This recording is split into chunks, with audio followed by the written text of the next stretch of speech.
I don't remember the first time I heard about the city of Ariel or its dynamic mayor, Ron Nachman, but I do know how it came about. Two members of my congregation were very active in organizing and running the Friends of Ariel.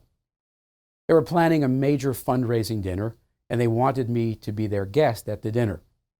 They also wanted me to spend some time with the mayor, so they arranged for him to come to my office and to meet with me.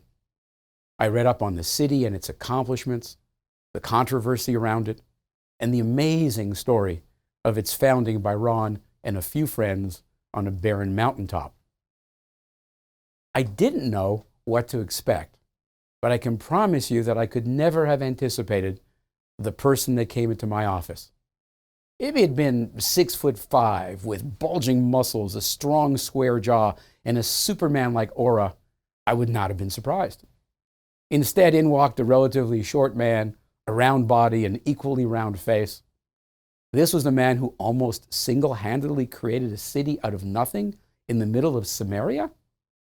This was the man of vision who saw a new town emerge that would, in its demographics, truly reflect the ingathering of the exiles.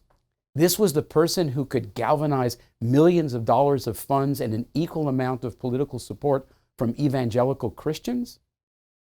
If this was a movie, you would fire the casting director. And then Ron opened his mouth. He wasn't a person of high energy. He was a dynamo of unbounding energy. His love for his city, his vision for the future, his determination to see it grow and develop in spite of opposition all around, could not help but impress and convince any listener. In Hebrew, there's a great expression, mishuga ladavar, crazy for it. And I mean crazy in a really good way. I don't think I ever met a human being who was more crazy in this best of ways, more dedicated, more passionate, more singularly committed to a project than Mayor Ron Nachman. He could mesmerize Jews, enchant Christians, because everyone felt the authenticity he exuded towards his beloved city of Ariel. And he was a true character. Over the years that I knew him, I would always bring my congregational tours to Ariel to see the city and to meet with him. I always felt that everyone was entitled to their own political opinions on the issue of settlements in Judea and Samaria. But I thought it was important that those opinions not be theoretical. People should decide from experience, and who better to make the case than Ron?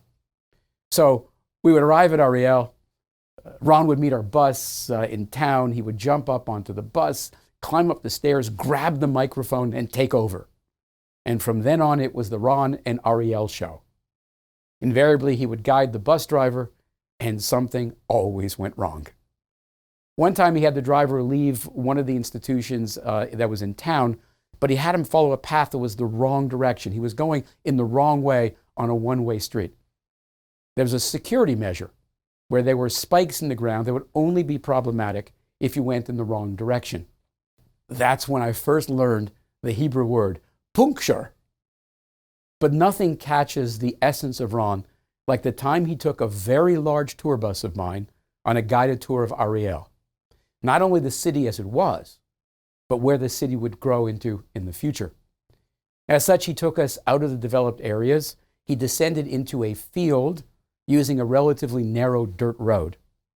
As the bus continued moving forward and downward, the bus driver began in Hebrew, agitated, to explain to Ron that they'd have trouble moving the bus downwards.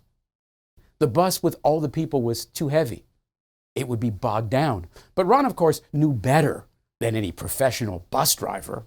Dismissing his concerns with a wave of his hand, he would simply say, "Yashar, yashar, go straight, go straight." The driver, with increasingly greater alarm in his voice, would say, "I don't think the bus can make it." But Ron, exuberant in his narrative of what this area would be like in the next few years, charged with his usual energy for his beloved city, simply said, "Don't worry, go on, yashar, yashar," until the bus came to a hard thud, its backside too high, its front too low to go on. And without missing a beat, Ron looks at the bus driver and yells at him in Hebrew, "What's wrong with you? How did you screw this up?" For me, that always summarized the indomitable personality of Ron Nachman. As a rabbi, and especially as a conservative rabbi, I was always interested where Ron's thinking was in terms of religion in his city. Ron was not exactly what you would call a devout and observant Jew, but he did recognize and appreciate the role that religion played in people's lives, and he was committed to encouraging and enabling those who pursued their religious expression in Ariel. He was most emphatic that all streams of Judaism should have equal support from the municipality to observe Judaism in their own way. Similarly, it didn't matter if you were Ashkenazi or Sephardi, if you were Ethiopian or Russian, secular or religious, Ariel would be a welcoming home for you. It was a great personal pleasure for me to have had the opportunity for my life and Ron's to cross at so many different times. Yehi Zichrono Baruch, may his memory be a blessing for all of us. Amen.